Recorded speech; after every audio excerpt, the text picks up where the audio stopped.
Mbalamusizaako bassebo ne bannyabo. Mwasuze mutya, musiibye mutya, giri gitya gye mutuusizaako engalo olunaku olwaleero. Kati ssaawa wano ziri 2:22 wano ku ssaawa yange. Naye badde nina bye njagala okwogerako. Ngenda tandika oburecordinga bunene obu videos bwe buti butonotono bwe butyo obulinga bu mini series nga just mpa ndowooza yange kubanga ndowooza nina kye njagala okwogera. Nina bye njagala okwogera bwe sifuna wembyogerera nembirecordinga omutima gujja kunnuma nnyo. So nasazeewo ngenda baba ndirecordingayo obuntu bwe butyo butonotono nga nzija ne mba nnyonnyola just oba mubiraba oba temubiraba. I just want to put my thoughts out there. So today I want to talk about, of course, I'll be talking mainly about our motherland, Uganda, Kampala, Uganda,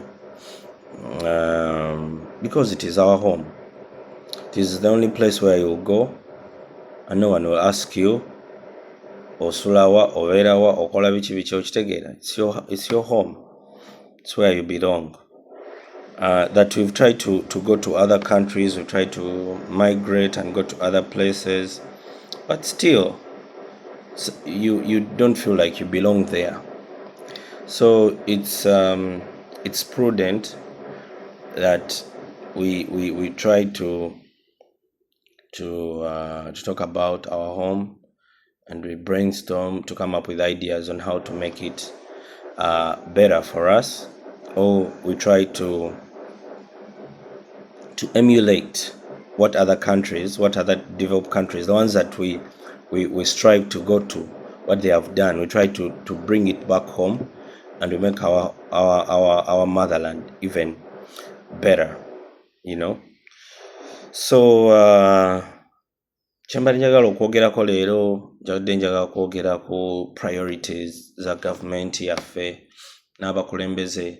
Of course, nze nkimanyi era tukimanyi bulungi nti bino byonna twogerako abantu babimanyi babiraba, naye ensi yaffe ndowooza n'ensi endala, I don't know, naye nze ndowooza ensi yaffe no one knows what's going on. Okitegeera, tuli mu autopilot. Nabo bonna boolaba, they don't have things figured out because we have no direction, you know. Our president, I don't think his focus is on seeing us develop more. I think his focus is more of how he can retain power, how he can stay healthy. Of course, he invests so much money in his own health. He doesn't, you know about him. He doesn't drink alcohol. So for him, his priority right now at his age is how can he live longer, you know, because he says he's 81, 82. So he's like, I wish I can live for 20 more years. So that is his priority right now. His priority is not Ugandans, all the things that really, really concern us. And that is a fact. What I want to talk about mainly is how do we set priorities for our nation? Where do we want to be? Because when you look at where we want to be, or where we ought to be, or where we strive to be, I feel like this current administration, the NRM regime that has been there for 40 years, they cannot take us there. And deep down inside your hearts of hearts, you know that it is true that NRM they don't have the determination to take us to the next level. When you look at the way they praise the small achievements that they have done, you know, it shows that maybe their priorities or their target is not to take us to where we think we should be. And it's upon this background that I feel like We need to prioritize our our our our country, where we see ourselves. We do a self-reflection of where we are as a country and where we want to be. Where do you want to be? Where do we want to be as a country in 10 years, 15 years, 20 years, 100 years? For me, I feel like when you look at the things that we are spending money on as a country, where we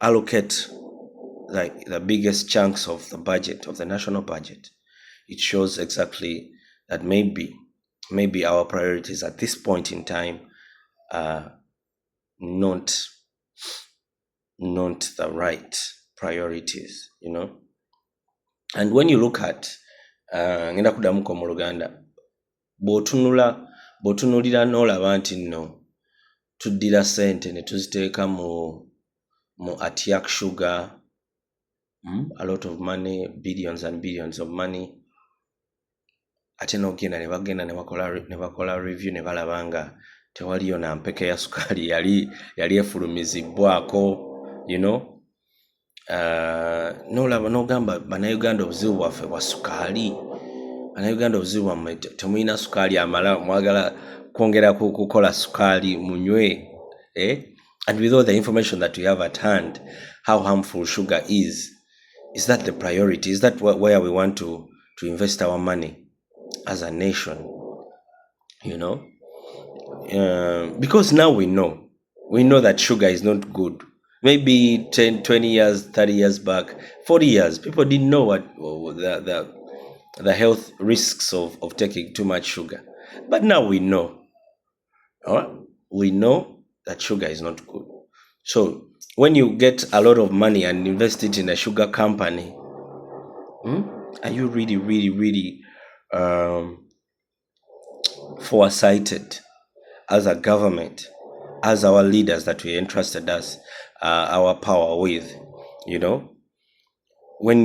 so some of those things. And for me, I feel like if you invest so much money in Atiak sugar, of course people from that region will be like, oh, it will create for us jobs, You're right, it will create for you jobs. But there's been a lot of there's been a sugar factory in Busoga for so many years. Are those people rich? The people who work there for years and years, the outgrowers of sugar cane, are they rich? Because once in a while we see them coming out and complaining, that they baba dondola, they don't pay them enough, that it's, so it's upon this background, because some of these things we see them, they have grown sugar in Busoga for so many years, they are totally broke. Sugarcane farmers are totally broke. That region, that Busoga region, is one of the poorest regions that we have in the country, even with their huge numbers, because they are very, very, they have so many Busogas out there in that region. There are so many, but still those people don't have money.